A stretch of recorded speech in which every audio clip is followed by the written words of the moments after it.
નારી શક્તિ ખેતી અને ગોપાલનમાં જ્યારે આગળ આવે ત્યારે પરિવારની તો રોનક બદલાવે, પણ માવતરના પરિવારની, ભાઈના પરિવારની, મોહાળના પરિવારની, સાસરિયાના પરિવારની, એ બધાયના જીવનમાં રોનક આવે. એક નારી જ્યારે ગાય સાથે જોડાય કે પેલા ઘોડિયામાં હગાઈ થતી ને એવી તમે વાતું સાંભળી છે. આ તો એવું પ્રત્યક્ષ કપલ આપણી સામે બેઠું છે જેની ઘોડિયામાં હગાઈ થઈ હતી. પણ આપણા પૂર્વજોની પરંપરા હતી ને એની પાછળ એક લોજિકલી સાયન્સ હતું કે નાની દીકરી હોય એની હારે હગાઈ થઈ જાય, નાનો દીકરો હોય એની હારે હગાઈ થઈ જાય. એ બાળ અવસ્થામાં એની હગાઈ થઈ ગયું એટલે એ બે એકાબીજાના બંધનમાં આવી જાય. ઘણા કહેતા હોય ને કે નાનપણમાં હગાઈ થાય તો નુકસાન થાય. તમારો બાપ નુકસાન ન થાય, નાનપણમાં હગાઈ થાય ને એકાબીજાના કૈયા મારીએ. જો આ સાલી વર્ષના હાથ થઈ જાય ને પછી નાથ મોયડામાં હાથમાં ન રહીએ. પહેલાં એવું કહેતા કે જે આપણા ગઢિયા હતા ને એ રાત રોકાય, ગમે ના ગામત્રી ગયા હોય ને તો ગામત્રી ઘેરે ખબર ન હોય કે હગાઈ કરીને વી આવે એમ. પેલાનો જમાનો એવો હતો. પણ એક બોલી ઉપર એક બોલીની કિંમત હતી એમ. મારા દાદાએ એમ કીધું કે મારે આ દીકરીને મારી દીકરી ગમે એક દેવાની છે એમ. તો કે હવે જો દીકરી નાની થાય તો આ દીકરી આની. એટલે મારો જન્મ થયો ત્યાર પછી 4-5 વર્ષ થયા એટલે મારા હાહુને કહી દીધું ચા પી જાવ કે આ દીકરી તમારી. એવી રીતના અમારો સંબંધ થઈ ગયો. એક વસ્તુ જે માણસને જાગૃત હોય કે ભાઈ એને ખબર પડતી હોય કે ભાઈ ગામડાનું જીવન છે એવું સિટી નથી ને ગામડામાં રહીને મોટા થયેલા હોય આપણે. એટલે સિટીની અંદર જાય એટલે નાનો ઘોંઘાટ ભર્યું વાતાવરણ અને બીજું ખાવા પીવાનું આપણે અહીંનું દેશી ખાધેલું હોય, દૂધ ઘી બધું આપણું. અને ત્યાં જઈએ એટલે ત્યાં આપણને એ ખાવાનું પેલા તો મેળ ન પડે. એટલે હું મને રોજ કહેતો બધું અહીંયા મને એક તો શું કહેવાય 4x4 ની ઓવડી એની અંદર રહેવાનું અને આખો દિવસ હીરા ઘઉંવા જવાનું ને એમાં માનસિક ત્રાસ થઈ જાય આપણે આખો દિવસ. કાંઈ આપણને ગોઠે જ નહીં ક્યાંય. એટલે ઘરે આવું ને તરત આને કહું કે આપણે છે ને ગામડે વી જવું. તો મને કહે કે હજી તો આપણે આવીને અહીંયા રહ્યા છીએ 3 મહિના જ છે. પૈસા તો દારૂ વેચે ને ઈ કમાય અને હારું હાસું ગાયનું ઘી વેચે એ કમાય. પણ ગાયનું ઘી કોક ખાય, નાભીમાં નાખે, નાકમાં નાખે તો એની બીમારી દૂર થાય, નબળાઈ દૂર થાય અને માનસિક સંતુષ્ટિ થાય અને એ આશીર્વાદ આપે. અને ઓલો દારૂ પી ગયો હોય ઘરવાળીને જઈને બે ટીકા મારે અને ઘરવાળી એને તો ગાયરું દે, દારૂ વેચવા વાળા નહીં ગાયરું દે. મારે નાનપણમાં રસ બહુ ઈશ્વરના બધો ગીતા સાર વાંચવો, ભાગવત ગીતા વાંચવી, રામાયણ વાંચવી. તો મને વાંચવાનો મતલબમાં મેન શોખ. ગૌવેદ વાંચેલો. મેં ગૌવેદ વાંચ્યો ને ત્યારે મારા પપ્પાને કીધું મારે મારા જીવનમાં 10 ગાયો બાપા કરવી છે ગીર. તો પછી મારા બાપા એ સમય કઈ ન બોલ્યા કારણ કે એને ખબર નથી કે આ દીકરીને ખબર નથી તું ત્યાં 10 ગાયો કરીએ કે નહીં કરીએ કે એવી પરિસ્થિતિ નહોતી મારા હાહરિયા વાળાની એમ. તો હું હાહરી આવી તો મને એમ થયું કે અહીંયા હું 10 ગાયો કેવી રીતના રાખી, એક ગાય કેવી રીતના રાખી, એક ગાય રાખવાની સુવિધા તો નથી એમ. એટલે મેં એ વિચાર ઘડી થોડાક સમય માટે માંડી વાળો. તમારી ગૌશાળાની શરૂઆત કેમ કરી? પહેલા તો હું અહીંયા ગામડે આવ્યા પછી મારે તરત શ્રીમતનું કામ કરીને મારા પપ્પાને ઘરે ગઈ, ત્યાંથી મને તેડી અને મારે દીકરી નાની થઈ પહેલી અને 5 મહિનાની દીકરી હતી અને એની મારે આપણે ગીંભ આવે ને ટોપલું એ કરવાનું હતું. એની ગીંભ કરી અને ડાયરેક્ટ એના બીજા દિવસે જ આણે એમ કીધું કે મારે ગાય લેવી છે, બીજું કાંઈ નથી. અને એ ગાય લેવાની હતી ને ત્યારે અમારી પાસે એવી પરિસ્થિતિ છે કે અમે ગાય પણ ન લઈએ ક્યાં, એટલે કેપેસિટી જ નથી. પછી આના પપ્પા હતા ને એને આને મશીન લેવા માટે 15,000 રૂપિયા આપેલા સિલાઈ મશીન લેવા માટે કે સિલાઈ મશીન લઈને તો ઘર હાલે. અને હું હીરા ગણતો હતો એટલે મેં નાથી 10,000 રૂપિયા ઉપાડ્યા હીરાના કારખાનામાંથી અને 25,000 રૂપિયા ભેગા કરી મારા ગામમાંથી એક ગાય ખરીદી. આપણે જે ગામની અંદર રખડું ખૂટ હોય ને ત્યારે એ રખડું ખૂટે અમારી ગાયના પગમાંથી આખી ઊભી શીરી નાખી ગાયને. એટલે ડૉક્ટરે કીધું કે આ ગાય સારું કરવું થોડુંક અઘરું પડશે. તો છતાં પણ એ ગાય ઊભી રહેતી અને અમને દૂધ આપતી અને એનું પોતાનું ભરણ પોષણ કરતી ને અમારું ભરણ પોષણ કરતી. કહેવાય ને કે ભાઈ આપણે ગાયનું ભરણ પોષણ કરતી, નહીં ગાય આપણું ભરણ પોષણ કરે. આજે ગુજરાતના તમામ ખેડૂતોની મગફળીના પાથરા પલળી ગયા, કપાસ ઝપટાઈ ગયો, કપાઈ છે, છોડવામાં ઉગી ગયા, માંડવીના પોપટા ખેતરમાં ઉગી ગયા, હાથમાં આવેલો કોળિયો જ્યારે પ્રકૃતિએ છીનવી લીધો એવી પરિસ્થિતિમાં ફરીથી ઊભો થઈને કામ કરતો થાય ને એનું નામ ખેડૂત. જીવનના પરિવાર સાથેના કાર્યોમાં બધા કાર્યનો એક નિશ્ચિત સમય છે ભગવાને પ્રકૃતિએ આપણને એવી એવી યોજનાબદ્ધ રીતે વસ્તુઓ આપી છે કે અથાણા કરવા હોય તો કેનું અથાણું કઈએ થાય? ગાજરનું અથાણું ફેબ્રુઆરીમાં જ કરાય, ફેબ્રુઆરી માર્ચમાં. મરચાનું અથાણું ફેબ્રુઆરી માર્ચમાં જ કરાય. કેળાનું અથાણું ચૈતર મહિને કરાય. કેરીનું અથાણું વૈશાખ મહિને કરાય. અને લીંબુનું અથાણું ચોમાહે કરાય. આ બધાયના પ્રોપર નિયમ છે. હળદરનું અથાણું એપ્રિલમાં જ કરાય. અને એ આપણા દાદીઓ આને ફોલો કરતા ને એટલે કોઈ દી આથણા ન બગડતા.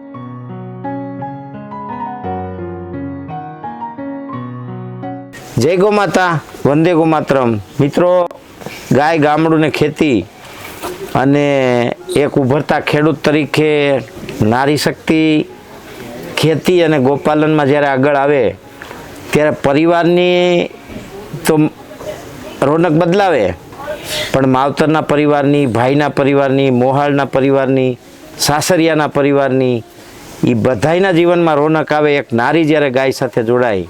તો એવા જ અમારા બેન દક્ષાબેન આહિર અને એમના પતિ નરેશભાઈ, કોંજણી ગામ મહુવા તાલુકાનું, અને ખૂબ જ નાના ખેડૂત, એવું કહેવાય કે માત્ર 2 એકરના જ ખેડૂત, અને ગાય સાથે જ એમણે નાતો જોડ્યો અને મલ્ટિપલ ટેલેન્ટ, જેને કહેવાય કે યુટ્યુબમાંથી પૈસા કમાય, ફેસબુકમાંથી પૈસા કમાય, ઘી વેચીને પૈસા કમાય, દૂધ વેચીને પૈસા કમાય, માંડવીનું તેલ વેચીને પૈસા કમાય. એટલે આપણે બધા એમ કહેતા હોય ને કે ખેતીમાં કમાણી નથી અને ખેતી ખોટનો ધંધો છે. બને એવું, પણ જો તમારી પાસે ઇનોવેશન, ઇનોવેટિવ વિચાર અને ઇનોવેટિવ આઈડિયાઝ હોય તો મને એવું લાગે છે કે માણસ ધૂળ વેચે ને તોય પૈસા કમાય. તો આજે આપણે એની સ્ટોરી સાંભળવાની છે, નરેશભાઈની અને દક્ષાબેનની. એક તો એ છે ને એની જન્મની હગાઈ થયેલી છે હે, અને 2 મારા આયરે જ ભણતા, એમ કે છે 2 8 જ ભણતા, એક ઉઠ્યો 2 ઉઠી ગયા. એટલે આની સ્ટોરી છે ને ઇન્ટરેસ્ટેડ છે. તો નરેશભાઈને હું વાત કરીશ કે તમારા બેન, તમે તમારા ગામ, તમારા જીવન, તમારા પરિવારની જે વાત છે કે તમારી નાનપણની ઘોડિયામાં હગાઈ થઈ ગઈ હતી, એમ કે છે કે પેલા ઘોડિયામાં હગાઈ થતી ને એવી તમે વાતું સાંભળી છે.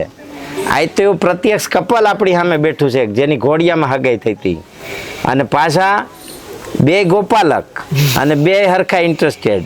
એટલે એમ તો હાવ સીધા નથી, બધે માથા ભરાવીને આવ્યા છે.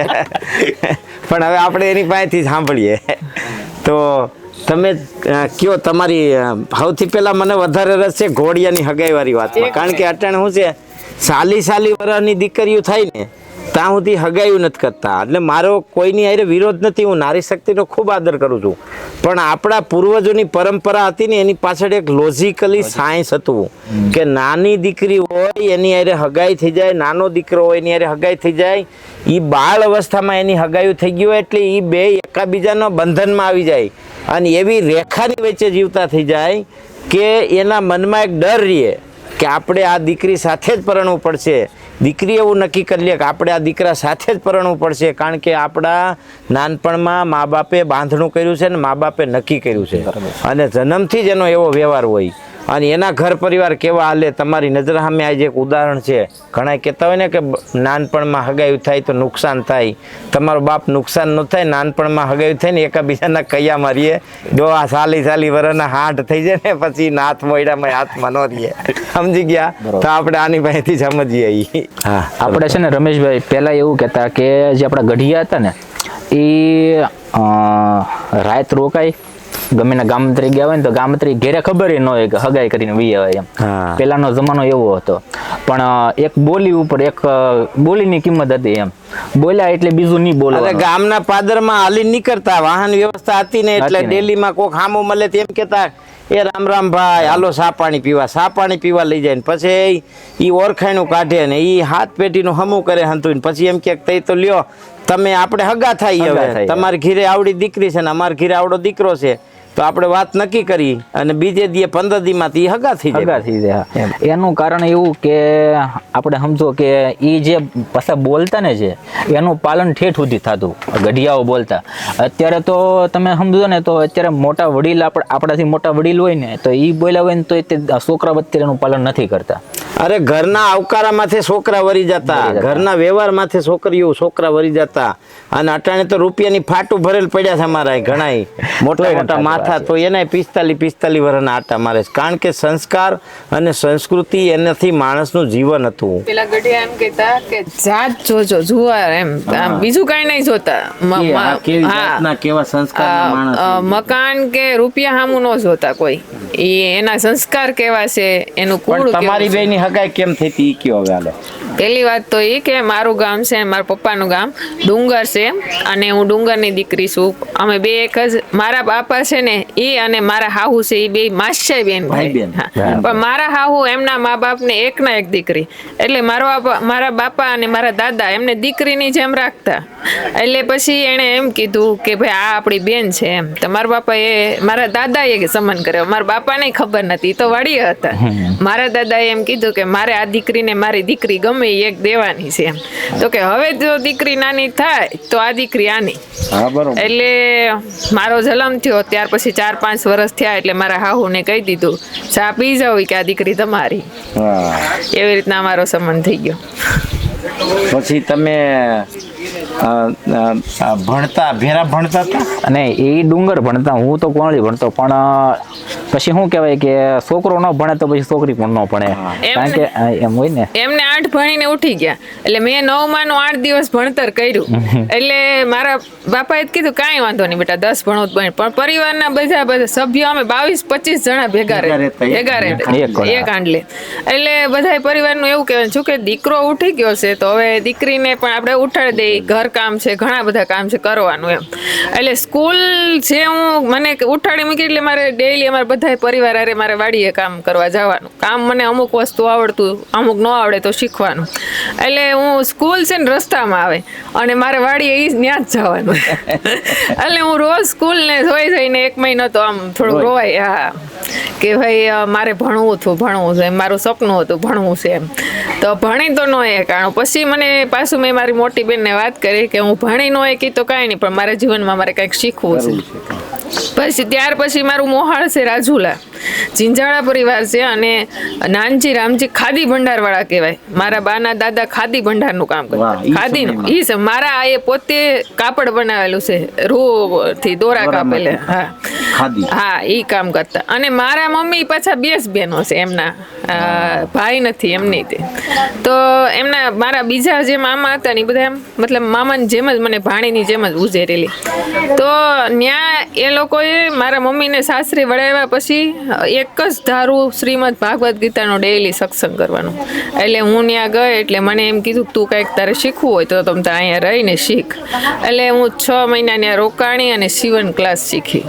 સીવવાનું મને કાપડા, બ્લાઉઝ, ડ્રેસ, કોઈ બી વસ્તુ હોય મને આવડતું. ને મારા પપ્પાને ઘરે મેં એ કામ, ઘર કામ એ કરતી, ગાયો ભેંસોનું કામ કરતી, સિલાઈનું કામ કરતી, વાડીએ જરૂર પડે તો વાડીનું કામ કરતી, બધા કામ કરતી.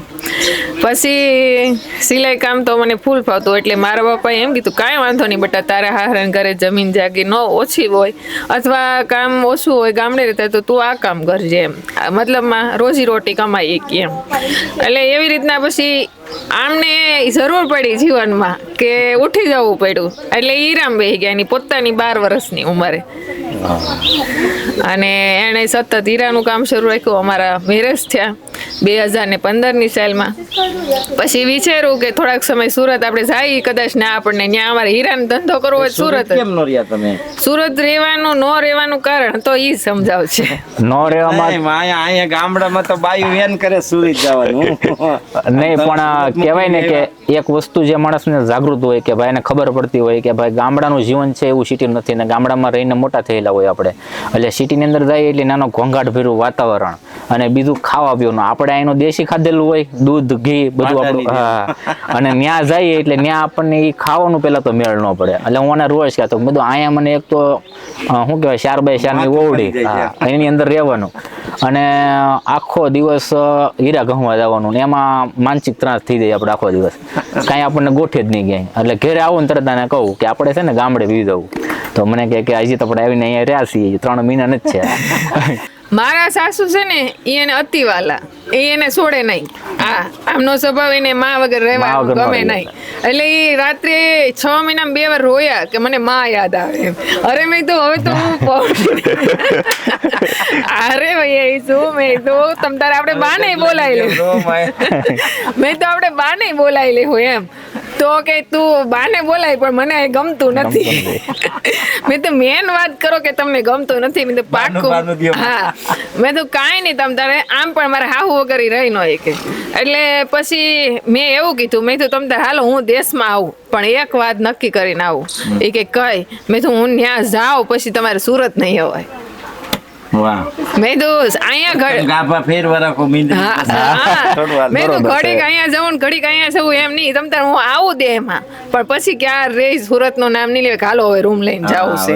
થોડાક દી થાય કે હાલ. એટલે મેં કીધું પછી મેં કીધું ગમે ને કોઈ પણ એક જગ્યાએ રહેવું ને તો કઈક કરીએ કે હા, ઈ તો બદલીએ જગ્યા તો કઈ ન થાય એટલા માટે. અને જીવનની હાસી પ્રગતિ કરવી હોય ને તો એવું નથી કે આપણે પૈસા ખૂબ રળી લઈને જીવનની પ્રગતિ થઈ જાય, પણ આપણને હકીકતમાં જ્યાં ગોળતું હોય, જ્યાં આપણને વાતાવરણ મજા આનંદ મળતો હોય એ પ્રગતિ હાસી. અને પૈસા તો માણસ શું કે ગમે નથી રળી લેવાનો, પણ હાસું જીવનનું અંતર આત્માનું શાંતિ. પૈસા તો દારૂ વેચે ને ઈ કમાય, અને હારું હાસું ગાયનું ઘી વેચે એ કમાય. પણ ગાયનું ઘી કોક ખાય, નાભીમાં નાખે, નાકમાં નાખે તો એની બીમારી દૂર થાય, નબળાઈ દૂર થાય અને માનસિક સંતુષ્ટિ થાય અને એ આશીર્વાદ આપે. અને ઓલો ડવો દારૂ પી ગયો હોય ઘરવાળીને જઈને બે ટીકા મારે અને એ ઘરવાળી એને તો ગાયરું દે, દારૂ વેચવા વાળાની ગાયરું દે. એટલે કહેવાનો મારો મતલબ છે કે ધંધો તો ગમે એ થાય, તમારી વાત સાચી. પછી સુરત થી આવીને તમે શું કર્યું? સુરત થી મારે નાનપણમાં રસ બહુ ઈશ્વરના બધો ગીતા સાર વાંચવો, ભાગવત ગીતા વાંચવી, રામાયણ વાંચવી. એવો મને વાંચવાનો મતલબમાં મેન શોખ. ગૌવેદ વાંચેલો. મેં ગૌવેદ વાંચ્યો ને ત્યારે મારા પપ્પાને કીધું મારે મારા જીવનમાં 10 ગાયો બાપા કરવી છે ગીર. તો પછી મારા બાપા એ સમય કઈ ન બોલ્યા, કારણ કે એને ખબર નથી કે આ દીકરીને ખબર નથી તું ત્યાં 10 ગાયો કરીએ કે નહીં કરીએ કે એવી પરિસ્થિતિ નહોતી મારે હારી વાળાની એમ. તો હું હારે આવી તો મને એમ થયું કે અહીંયા હું 10 ગાયો કેવી રીતના રાખી, એક ગાય કેવી રીતના રાખી, એક ગાય રાખવાની સુવિધા તો નથી એમ. એટલે મેં એ વિચાર ઘડી થોડાક સમય માટે માંડી વાળ્યો. અને પછી હું સુરતથી જ્યારે દેહમાં આવી ત્યારે મેં વિચાર કર્યો કે ગીતા સારમાં લખેલું છે એ ભગવાન કૃષ્ણએ કીધું કે મારું લખ્યું ફોગટ ન થાય, ચાહે દેશ મૂકીને વિદેશ જાય. એટલે મેં ભગવાનને એમ કીધું જો તમારું લખેલું ફોગટ ન થતું હોય તો મને એવો ત્યારે એ સમયમાં એવો જ વિચાર આવતો કે જે સિટીમાં રહે એની જ પ્રગતિ છે, ગામડામાં નથી એમ. મને ત્યારે મારા માઇન્ડમાં એવું હતું.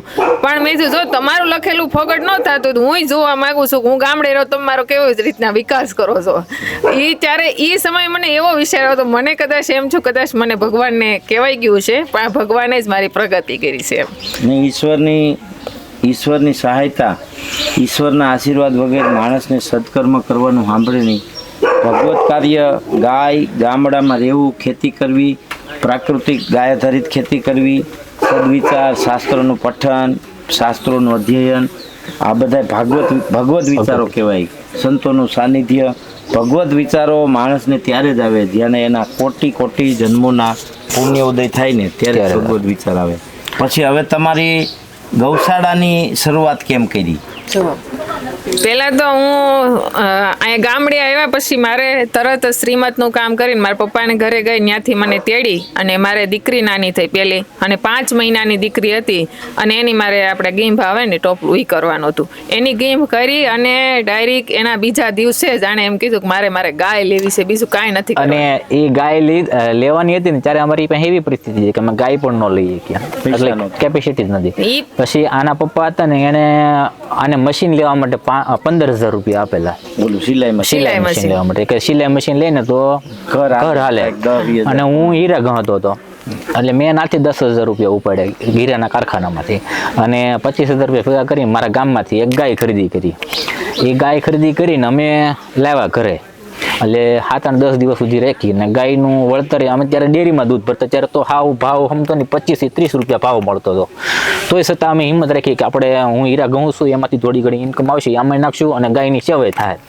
અને પછી ધીરે અમે એમનામાં હાંક્યું. અને ગાયને ત્યારે આપણે જે ગામની અંદર રખડું ખૂટ હોય ને ત્યારે એ રખડું ખૂટે અમારી ગાયના પગમાંથી આખી ઊભી શીરી નાખી ગાયને. એટલે ડૉક્ટરે કીધું કે આ ગાય સારું કરવું થોડુંક અઘરું પડશે, તો છતાં પણ એ ગાય ઊભી રહેતી અને અમને દૂધ આપતી અને એનું પોતાનું ભરણ પોષણ કરતી ને અમારું ભરણ પોષણ કરતી. કહેવાય ને કે ભાઈ આપણે ગાયનું ભરણ પોષણ કરીએ, નહીં ગાય આપણું ભરણ પોષણ કરે. પછી અમને ત્યારે માણસો એવું પણ બોલતા કે તારે ગાય રાખવાની સત્તા ન હોય તો તું છોડી મૂક, તારે અહીંયા ખૂટી આવશે તો તારી ગાયોને મારી નાખશે, તારામાં શક્તિ નથી કે તું ગાયો રાખ, તારે અહીં રહેવા ઘર નથી તો તું બાંધીશ ક્યાં. અમારી પાસે ઘર પણ નહોતું રહેવા માટે. એવું ઘર હતું કે એ ઘરની અંદર જ્યારે ચોમાસું આવ્યું હોય ને તો અમે વિચારતા કે આની અંદર કેમ ચોમાસું કાઢશું, કેવી રીતનું પાણી પડે બધે. હું આણું વળીને આવી ત્યારે પેલો વરસાદ ને થોડોક પવન સાથે હતો, એટલે અમે પહેલા એટલે અમે ઘરના બારણા બંધ કરી અને બાજુના ઘરે પલ્લેલ કપડે હવાર પડી હતી. સમય એવો હતો. પણ શું કહેવાય કે પરિસ્થિતિની સામું જ્યારે લડીએ ને ત્યારે પરિસ્થિતિ સુધરે. બીજી વસ્તુ, હું જ્યારે આણું વળીને આવી ને ત્યારે મેં મારી જમીન જોયેલી. મારા પપ્પાની જમીન મતલબમાં થોડાક 60 વીઘા જમીન, અને ખારો જમીન છતાંય સારી પાક મેળવતા અને ઉપજ મેળવતા. એટલે મને વિચાર આવ્યો કે ભાઈ અહીંયા આ જમીન થોડીક છે ને એ તે પછી બંજર છે, તો મને એક વિચાર એવો હતો કે આ રોડ કાંઠે જમીન છે, જો આ જમીનને આપણે વર્ષો, મને લાગશે 10 વર્ષ કદાચ લાગી જાય આ જમીનને સુધારતા, પણ આની આ જમીન હું બાગ ને બગીચા બનાવી શકી. અત્યારે રિયલમાં હું જે વાવું છું ને ઉગે છે. અત્યારે તો ખાલી ગાયોનો ઘાસચારો છે, બીજા બધા વૃક્ષો થોડાક છે, વડલો છે અને ગુંદો છે, જે નાળિયેરી છે, પછી આ ફ્રૂટમાં આપણે જમરૂખડી છે, આંબા છે, મોસંબીનું ઝાડ કોઈ એમ કે આ નો થાય, અમારા મોસંબીનું ઝાડ ઓટોમેટિક છે, ઘણા બધા ફ્રૂટના ઝાડવા છે, એવા બધા છે. અત્યારે ગાયો નાની મોટી 30 ગાયો છે. અને ગાયોમાંથી હું પ્રોડક્ટ બનાવો છો? પ્રોડક્ટમાં અત્યારે અમે ઘી, પછી કોઈ માખણ મગર તો માખણે મોકલી આપી છે, પછી દૂધનો અમુક જગ્યાએ જરૂર પડે તો દૂધ પોગાડી, અને બીજી વસ્તુ કે હવે અમે છાણ અને ગૌમૂત્રનો પણ ઉપયોગ કરીને ઘણા બધી વસ્તુ બનાવવા. અને ઘી તમારું કોઈને જોતું હોય તો કેવી રીતે મગાવે? તમારો ફોન નંબર કોને તમારા આપો? હા, ફોન નંબર દ્વારા અમારી યુટ્યુબમાં ચેનલ છે અને ફેસબુકમાં પણ છે, તો બેયમાં અમે વિડીયો મૂકી છીએ અને એમાં નંબર હોય છે, તો એના દ્વારા અમારી પાસે બધા ઓર્ડર. તમારો નંબર બોલી જાઓ ને, કોઈને ઘી જોતું હોય તમારું. અમારા મોબાઈલ નંબર છે 75 678 13 107.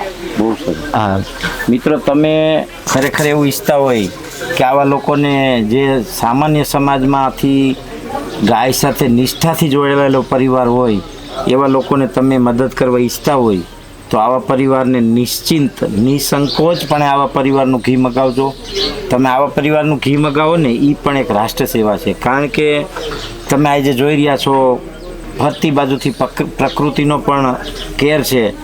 આવી પરિસ્થિતિમાં આજે ગુજરાતના તમામ ખેડૂતોની મગફળીના પાથરા પલળી ગયા, કપાસ ઝપટાઈ ગયો, કપાઈ છે, છોડવામાં ઉગી ગયા, માંડવીના પોપટા ખેતરમાં ઉગી ગયા, હાથમાં આવેલો કોળિયો જ્યારે પ્રકૃતિએ છીનવી લીધો, એવી પરિસ્થિતિમાં ફરીથી ઊભો થઈને કામ કરતો થાય ને, એનું નામ ખેડૂત.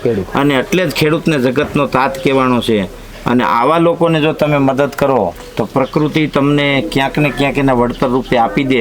અને તમારે મદદ તો કરવાની નથી, આ તમારી પાસે દાન તો માગતા નથી કોઈ દી. આહિર પરિવારના સંતાનો છે એટલે માગેલું તો અમને ઓદરે નહીં, બરોબર ને? ઈમાનદારીનું લેવું છે, બરોબર? કોઈનું છીનવીને લેવું નથી.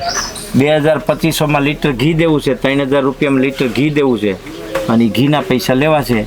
એટલે મિત્રો, ખરેખર તમે ભલે ગમે ત્યાં રહેતા હોય, શહેરમાં રહેતા હોય, વિદેશમાં રહેતા હોય, ગમે ત્યાં રહેતા હોય, પણ તમારી નિષ્ઠા આવા સમાજ સાથે જોડાય અને આવા સમાજને તમે પરિવારનો ભાગ બનાવો અને આવા સમાજને સારી રીતે જોડાઈને રહ્યો તો તમને સારું ખાવાનું મળે.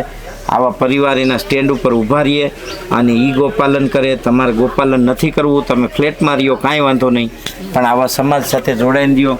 અને એમાં અમારે દક્ષાબેન છે ને, એ આમ તો હવે યુટ્યુબર બી બની ગયા છે, બ્લોગર બી બની ગયા છે, અને મોટિવેશનલ સ્પીકર હવે થતા જાય છે. હવે અમારો વારો નથી. ના, એવું નથી.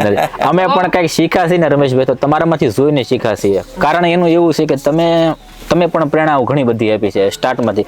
આજે અમે શરૂઆત કરીને તો અમે તમારા વિડીયા જોઈ, તમારો ગૌ પ્રેમ જોઈને તમને અમારા અંદર પણ ગૌ પ્રેમ જાગ્યો છે કે ભાઈ જો રમેશભાઈ પણ આ ગૌ પ્રેમ કરે છે તો આપણે, અને ગાય શું છે કે એક શોખ પણ હોવો જોઈએ અને ગૌ પ્રેમ પણ હોવો જોઈએ.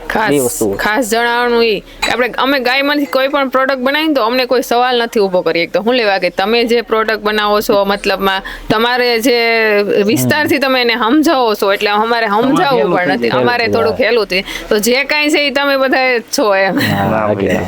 અહીં તો ગાય અમને પાળે છે, અમે ગાય નથી પાળતા, કારણ કે અમે અહીંયા હવા લોકોનું ઘર હાલે છે એ માત્ર ગાયથી જ હાલે છે. 100% ગાયથી હાલે છે, અને ગાય જ અમારી પાલક, પિતા ગણો, માતા ગણો, ગુરુ ગણો, ઈષ્ટદેવ ગણો.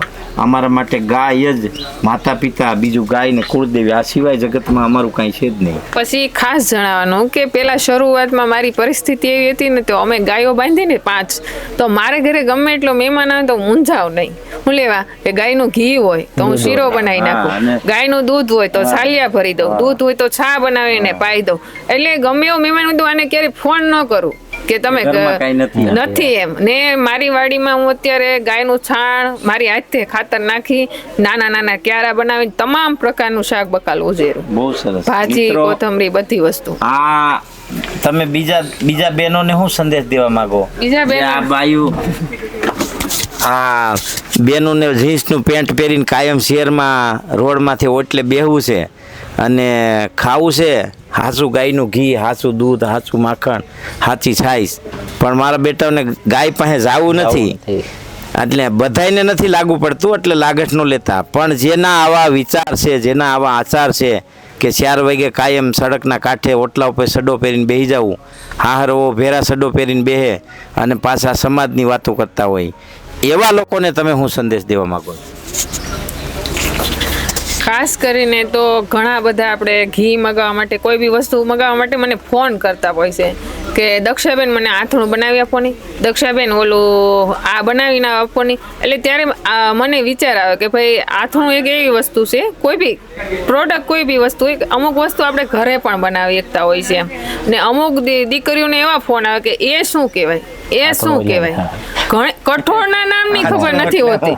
હા, એ શું કહેવાય એમ. તો મારું ખાસ કહેવાનું એમ કે દીકરી ભલે ગમે એટલી ભણે, એને જે પહેરવેશ પહેરવો પડતો હોય પહેરે, ટૂંકા કપડાં ન પહેરે, એક માયદાની આબરૂ છે, પણ લાંબા એને જે પહેરવેશ આવતો હોય એનો એ પહેરે, એની મને કોઈ ઓલી નથી. પણ ખાસ જણાવવાનું કે આપણા દેશમાં આપણી જમીનને લગતા અનાજ, કઠોળ, ફ્રૂટની તો કદાચ બધાને ખબર હોય, અજાણા શાકભાજી આ બધી ખબર હોવી જ જોઈએ. ડાયરું, હા, હકીકત એ અમુક સિટીમાં ફોન આવે એને કઈ દાળ, કઈ કેવી કલરની એ નથી ખબર પડતી. આપણે એમ કહીએ ને ઓલી દાળનું આમ બન. હા, એક મારે મસાલાવાળા બેનનો ફોન આવ્યો, મને દક્ષાબેન તમે મસાલા મોકલી આપો એમ.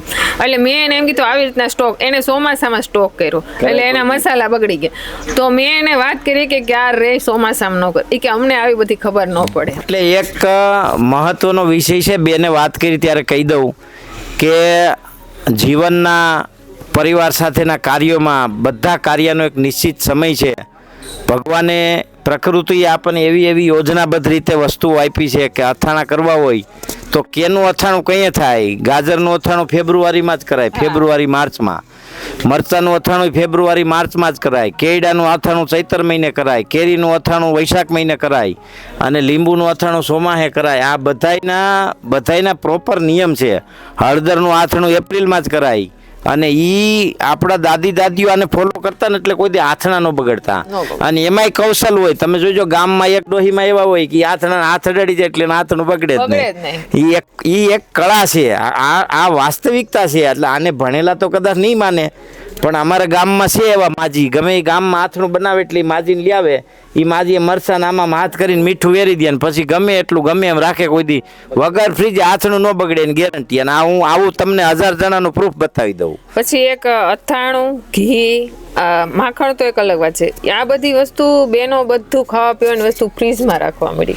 એટલે અમારે આવે ને, હજી કાલે જ એક પ્રશ્ન આવ્યો હતો કે 800 ગ્રામ 1 લીટરનું ડબલું હતું ઘીનું બોટલ, એમાંથી 800 ગ્રામ ખાઈ ગયા અને પછી કે ગંધાય છે. હવે એમાં એને સમસી તેલવાળી, ઘીવાળી સમસી ડબક કર્યા રાખી હોય, એટલે 1 કિલો ઘી ખાવામાં 1 મહિનો લાગતો હોય તો 20 દિવસ ખાધું, પછી 10 દિન વધ્યું, કાયમ સુઈથા રાખ્યું એટલે ઘી ગંધાઈ ગયું. એમ નહીં, બીજો પ્રશ્ન એ છે, હવે આપણે ગામડાના વ્યક્તિ ભલે ભણેલા નથી પણ એને ખબર પડે કે ઘી કેમ રાખવું, અનાજ કેમ રાખવું, કઠોળ કેમ રાખવું. અને હાસી વાત કે આપણને છે ને જેટલું સોનું ચાંદી ને કપડાની ખરીદી કરીને પહેરીએ છીએ ને એ કામ નથી આવતું ને, એટલા અમે ગામડાના માણસો મસાલા અને અનાજ 12 મહિનાના સ્ટોક કરીને રાખીએ, એ એટલું શરીરમાં કામ આવે છે. બિલકુલ, કારણ કે તમે લુગડા લેવા જાઓ તો દુકાનવાળાને રોવરાવી દ્યો, તઈ તમે એક જોડી લુગડા લ્યો હે, અને 3 વાર તો બારા નીકળી જાવ 20 રૂપિયા હાટુથી. પણ તમે કોઈ દી એવું વિચાર્યું કે તમારા ઘરમાં અનાજ કઠોળ એ કેવું આવે છે, કેટલું કેમિકલ આવે છે, કેટલું શાકભાજીમાં કેમિકલ આવે છે, કેટલું ઘી દૂધમાં મિલાવટ આવે છે? આના વિશે તમે બીજાને દોષ દેવાનું છોડી દો, તમે સ્વયં જાગૃત થઈ જાઓ એટલે બધા પ્રશ્નો પતી ગયા. પછી સાચી વસ્તુ છે ને મોકલાવી છે ને એ લોકોને માની લો કદાચ સાચવવાની ખબર ન હોય અથવા તો થોડોક સમય થાય 6 મહિના એટલે એ લોકોને તરત બગડી. શું લેવા એ લોકો જે રાખવાની ટ્રીક ખોટી છે, એને વાપરે ને ત્યારે એ લે છે, પછી હામ જ નથી થતા. અમારા ગામડામાં અમે 12 મહિના સ્ટોક કરી રાખી છે, પણ અમે જેવો તડકો નીકળે એટલે તરત કઠોળમાં જોઈ લઈ કાંઈ થયું નથી. ઈ છે પછી રાખ ભેળવે, મરચા ભેળવે, હુકલ મરચા, રાખનો તર મારે, હવા ટાઈટ. રાખ છે ને એક સૌથી મોટું એન્ટીબાયોટિક અને એન્ટીઓક્સિડન્ટ કન્ટેન છે. કોઈ પણ વસ્તુમાં અમારા ગઈઢા બિયારણ રાખતા, મગનું બિયારણ, અડદનું બિયારણ, સૈનાનું બિયારણ, મેથીનું, ધાણાનું, પછી આવડું આપણે મઠનું, આ બધી વસ્તુ રાખતા ને એ બધી વસ્તુ રાખમાં રખેલીને જ રાખતા, કોઈ દી બગડે જ નહીં, ગેરંટીથી ન બગડે. અને બીજી ખાસ વસ્તુ, નવી વસ્તુ, જે બળદ ને ગાયો હાલી હોય ને રસ્તાનો એની વટાણ ધૂળ, એટલે બધાને પગને તળિયે ખેંચે, એને સાળે. એ ધૂળમાં મારા ગઢામાં કઠોળ ધાબો નાખે, 3 વર્ષ સુધી અડદ ને મગ ખાય, 3 વર્ષ સુધી ખાય. એવી બધી ઘણી બધી કળાઓ છે ગામડામાં. એટલે તમે ગામડા માટે કદાચ તમને માઠું લાગતું હોય તો મારા વાલા આ સત્ય છે અને આ વહેલા મોડું સ્વીકારવું જ પડશે, બીજો કોઈ વિકલ્પ જ નથી. બીજી ખાસ વસ્તુ કે પ્લાસ્ટિકની બોટલમાં અનાજ કઠોળનો બહુ સંગ્રહ કરે છે ને એ ખાય છે, બહુ નુકસાન કરે, સિટીમાં ખાસ બહુ જ નુકસાન કરે. અરે તમારે આપણીને નો સારું રહેતું હોય તો 6 મહિને ખરીદી કરો, 12 મહિનાની નો કરો, ભલે થોડુંક મોંઘું મળે પણ પ્લાસ્ટિકની બોટલમાં જે સંગ્રહ કરો ને એ થોડીક મુશ્કેલ વસ્તુ પડે ને. ક્યારેક આપણે અમુક વસ્તુમાં કરો, ઢાંકણાવાળા ડબ્બા છે એમાં આપણે કરીએ કે, પણ જે હાવ એરટાઈટ ઢાંકણા દઈને મૂકી દઈએ ને એ થોડુંક નુકસાનકારક છે. તો મિત્રો આજના વિડીયોમાં એટલું જ. અને હવે દક્ષાબેનને આપણે અહીંયા ભોજન કરાવશું, આપણે અહીંયા આખી ગૌશાળાની વિઝિટ કરાવશું અને પછી આજ સાંજ સુધી રોકાવાના છે અહીંયા. અમારે પછી ગાયો રાહ જોવે છે. અમારે એક રાધા એવી છે ને કે ઘરે પગી પછી જ મેળ આવે. સારું, જય ગૌ માતા.